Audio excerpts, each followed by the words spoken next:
Hello, my name is Ma Xinyan. Today I'm going to deliver a speech on environmental support for entrepreneurship in China, UK, and US. Those three countries are from quite different regions.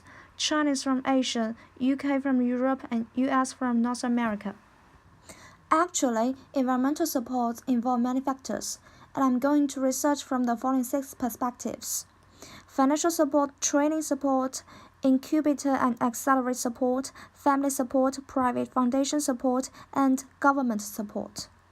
In the end of the speech, a brief inclusion for those 6 perspectives will be given. Broadly speaking, environmental support is conducted to business operation in all 3 countries. According to data from World Bank, China ranks high in ease of doing business. However, this may be influenced by Hong Kong district, since commercial environment is quite different between Hong Kong and mainland China. Just recently, Spark Labs Group announced the top 10 rank of most super venture environment places by cities. We can see that 4 cities from US, 2 from China, and 1 from UK, which means China really make a huge improvement. Today, let's have a deep research in environmental support in mainland China, UK, and US. We will first talk about financial support. Look at 3 pie charts. The main financial sources in China are government and state-owned companies. However, in UK are foreign capital bank. In US are pension scheme and donation. Since young adults are a powerful force in entrepreneurship, we also look at financial support in university students. In UK, 80% finance comes from government, while in US most from private sectors, and sources are more diverse. Students are supported by more loan with long payment period. China lacks sufficient support mainly for 3 reasons. Universities need money to purchase facilities for skill expansion. No relevant credit rating leads to students cannot gain loan from the bank. Venture capital also do not waste their money on greener.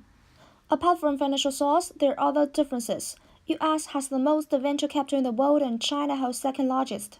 However, due to lack of investment knowledge, those capital holders do not have to support entrepreneur activities. In UK, although with a certain amount of capital, most were spent on innovative activities rather than commercialized activities. In US, there are professional and experienced venture institutions that have used the capital effectively. Because of forbidden on the capital from pension fund, capital resources are restricted to a certain level in China. UK government devoted to attracting foreign investment. For one thing, there will be plenty capital to support. For another, foreign investment will bring potential risk of less sustainable and lose a future profit share. Next, let's talk about training support. In China, each year there will be many entrepreneur competitions. Some are general, others are for specific industries, such as for artificial intelligence, aerospace, and pharmacy. Second, training support is from social education organizations, which are usually less professional. Lastly, is from entrepreneur bodies. UK has serious courses. Some are about entrepreneurship, which means getting to absorb basic knowledge and skills. Some are for entrepreneurship, which means setting up good attitude towards entrepreneurship and finding out opportunities. The courses also promote people's awareness, good knowledge, and careers, with the content covering innovation, entrepreneurship, technology transfer, and innovation management. There are also training for special groups, such as for women, minorities, and for non-profit organizations. The teaching staff in those programs are all experienced and professional. Courses have both online and offline. MOOCs support online learning resources. This method brings convenience and inspires self-directed learning. There are also social educational organizations, and companies work with universities to support training for students. In US, the training supports are for different levels. This program is for high school students. NSF and NIH also established a project to support higher level faculties around the country to commercialize. There are also opportunities to pitch entrepreneurship ideas. All the countries need to further improve their training system. For China, the entrepreneur competitions only focus on writing business plan. On the other words, competitions are just for competitions, not for practical activities.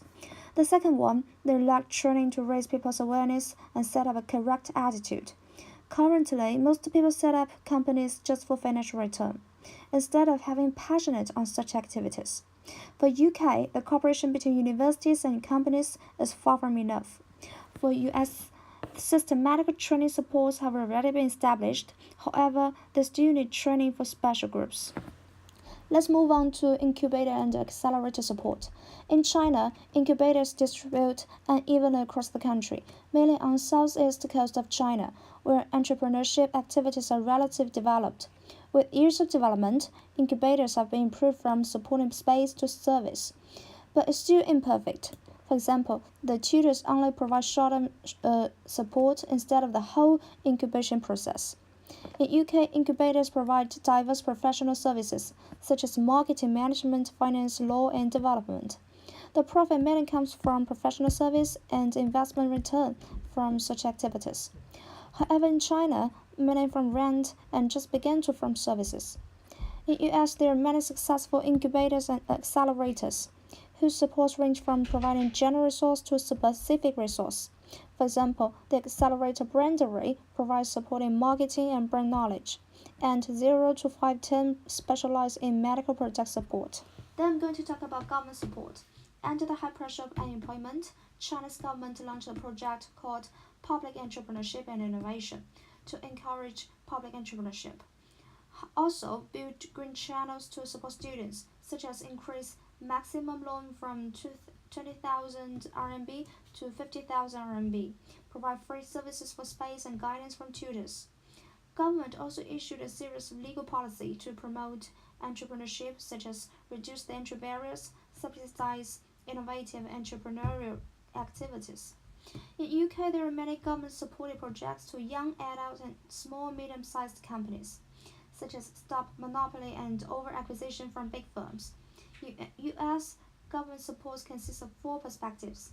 Legislation support protects innovation and commercial activities, and also brings tax incentives, such as reduce the tax gain from R&D activities.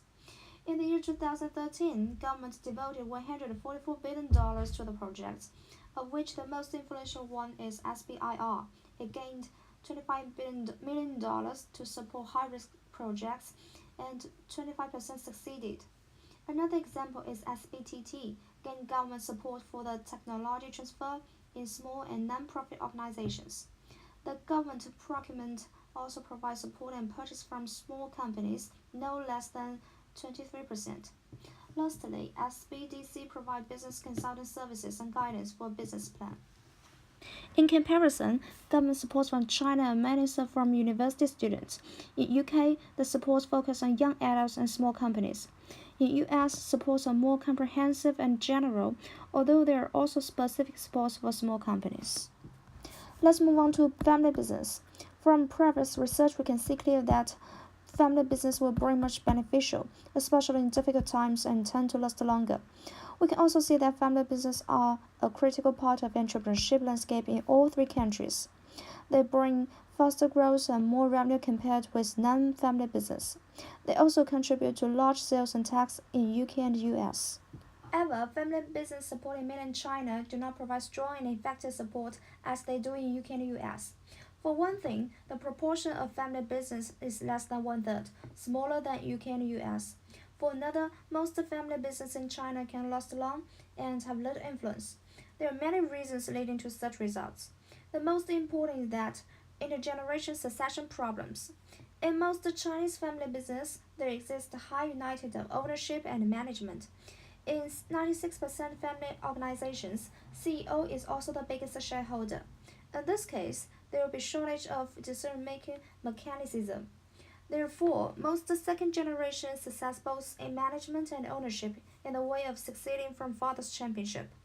Things are quite different in UK and US. Family business bring professional managers to promote internationalization and diversification, and most young generation just successed ownership and not necessarily management. Definitely, there are other cultural reasons for the failure in China. People do not speak highly of family business since they wrongly perceive as small and going to bankrupt. Their lack of incentive or subsidies. Younger generation pressures professional job and working in government organization.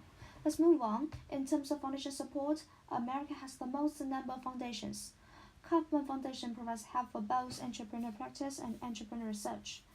Manta Foundation and Chanzak Foundation support individual innovative ideas. Skoll Foundation focus on entrepreneurial ideas. In China, most foundations are established by big organizations and by government. EFG Foundation is launched by Shanghai city officials in order to promote high-tech activities. Most foundations are still young in learning. Anyways, they provide communication opportunities for entrepreneurs. In UK, foundations receive diverse financial support and work effectively, such as Center for Entrepreneurs, win finance from Common Store Donor, Prime Donor, and Corporation Donor, and a large number of firms successfully set up the help from CFE. Thus, US has the most strong support. UK has also effective support but have little numbers. And in China, currently foundations are from government, however, it still needs support from private sectors. Finally, come to the conclusion part. Generally speaking, American provide almost perfect support for entrepreneurial activities. UK needs much to be improved, while China provide relatively weak support. In the future, China should provide more professional and long-lasting support by high-qualified expertise, or else the venture capital will become wasted for its low efficiency. And also improve regulations for IP protection. China is now leading the world in artificial intelligence, aerospace, and military. They only with strong protection for intellectual perspective, such advanced technologies, which are the core competence of the entrepreneurial activities, will become sustainable development. For UK, first investment more on commercialized since already enough capital for innovation.